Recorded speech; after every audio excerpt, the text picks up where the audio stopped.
Long before he became the governor of Egypt, before wearing royal garments and walking through the halls of Pharaoh's palace, Joseph was simply a young shepherd, the son of Jacob, living in the land of Canaan. His story begins in a family marked by conflict, favoritism, and deep jealousy. And it is within this imperfect setting that God begins to write one of the most powerful stories of faith, purpose, and endurance in the entire Bible. Joseph was the son Jacob loved in a special way because he was born to Rachel, the wife he loved most. That preference was obvious. Jacob had a richly colored robe made for him, different from what his brothers wore. That robe was more than clothing. It represented distinction and favor, and in his brothers' eyes, unfairness. But that wasn't all. Joseph also had dreams, unusual ones. In one, bundles of grain bowed down to his bundle. In another, the sun, moon, and 11 stars bent low before him. When he shared these dreams with his family, the reaction was immediate. His brothers hated him even more. He was no longer just the favorite. Now he seemed like someone placing himself above them. Their hatred grew quietly until it became dangerous. One day, while they were tending flocks in the fields, they saw Joseph approaching from a distance, wearing his colorful robe. Before he even arrived, they plotted against him and decided to kill him. Their plan was to throw him into a pit and tell their father a wild animal had devoured him. But Reuben, the oldest brother, tried to prevent the worst. He suggested throwing Joseph into an empty cistern, intending to rescue him later. Joseph was cast into that dry pit, betrayed by his own brothers. Alone in the darkness, he felt abandonment, fear, and pain. Yet the cruelty didn't stop there.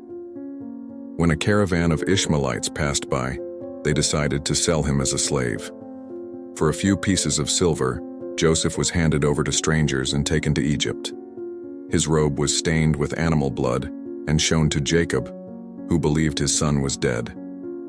In Egypt, Joseph was purchased by Potiphar, an officer of Pharaoh and captain of the guard. Slavery could have ended his dreams, but something different followed him: the presence of God. Even far from home and family, the Lord was with him. Joseph worked with diligence, integrity, and excellence, and everything he did prospered. Potiphar noticed and placed him in charge of his household. From a newly arrived slave, he became responsible for all his master's possessions. But adversity struck again. Potiphar's wife began to desire him and repeatedly urged him to sleep with her. Joseph could have given in. No one would have known. He was alone in a foreign land. Yet he stood firm. He refused to sin against God or betray his master's trust. Rejected, the woman set a trap and falsely accused him of assault. Enraged, Potiphar had Joseph thrown into prison.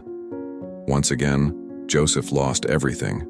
From a respected overseer, he became a prisoner.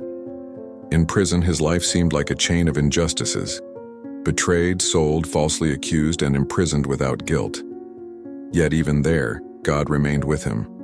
The warden saw his character and gave him responsibilities within the prison. While there, 2 of Pharaoh's servants, the cupbearer and the baker, were imprisoned. One night, both had troubling dreams. Seeing their distress, Joseph offered help and said that interpretation belongs to God. He listened and explained that in 3 days the cupbearer would be restored to his position, while the baker would be executed. Everything happened exactly as he said. Before the cupbearer left, Joseph asked him to remember him before Pharaoh, but he forgot. 2 years passed, 2 long years of silence and waiting in prison. How often must Joseph have wondered about the dreams of his youth? Where were those promises now? Then one night Pharaoh himself had disturbing dreams. 7 healthy cows devoured by 7 thin ones, and 7 full ears of grain swallowed by 7 withered ones. No one in Egypt could interpret them. That was when the cupbearer finally remembered Joseph and told Pharaoh about the Hebrew in prison who could interpret dreams. Joseph was summoned immediately. He was brought out of prison, cleaned up, and taken before the most powerful man in Egypt. Standing before Pharaoh, Joseph remained humble and said the answer did not come from him, but from God. He explained that the dreams foretold 7 years of abundance, followed by 7 years of severe famine. He advised storing food during the years of plenty to survive the years of scarcity. Pharaoh was deeply impressed, not only by the interpretation but by Joseph's wisdom and discernment.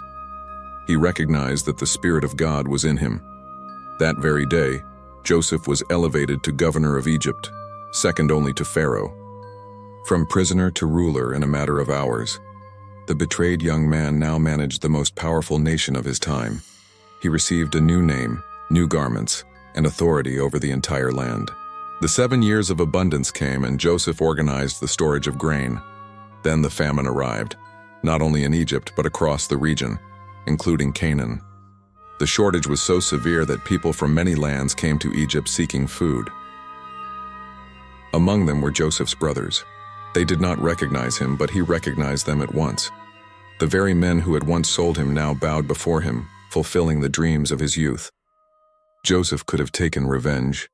He had the power. But his heart had been shaped by suffering and by God's constant presence. He tested his brothers, watched their character, and saw genuine repentance, especially when they showed concern for their youngest brother, Benjamin. At last, Joseph could no longer hold back. Through tears, he revealed his identity. His brothers were terrified, expecting punishment. But Joseph spoke words that still echo today. "You meant evil against me, but God turned it into good to save many lives." He understood something profound. Every betrayal, every injustice, every tear had been part of a greater plan. God did not cause the evil, but he used every circumstance to accomplish his purpose. Joseph brought his father and the entire family to live in Egypt, ensuring their survival during the famine. The promise made to Abraham remained alive. The people of Israel would grow and become a great nation. Joseph's story in Egypt is far more than a tale of success. It is a lesson in perseverance through adversity. It shows that dreams given by God may pass through painful processes before being fulfilled. It testifies that faithfulness in hard seasons prepares the way for greater responsibility. Joseph could have become bitter. He could have lost his faith, he could have chosen revenge, but he chose trust. He chose integrity when no one was watching. He chose forgiveness when he had the right to punish. And perhaps that is the most powerful part of his story. It's not just about leaving prison and reaching the palace. It's about keeping the heart aligned with God in every stage of the journey. Near the end of his life, Joseph still declared his confidence in God's promises. He asked that when God visited his people and led them out of Egypt, they would carry his bones with them. He knew Egypt was not the final destination. The promise lay beyond it. Joseph's life teaches us that the process does not cancel the promise. Silence does not mean abandonment. Pain can become a tool for growth. And in God's hands, even what looks like defeat can become part of a plan of salvation. So the story of that young dreamer continues to echo through generations, reminding us that God's purpose is greater than any betrayal, stronger than any prison, and more powerful than any adversity.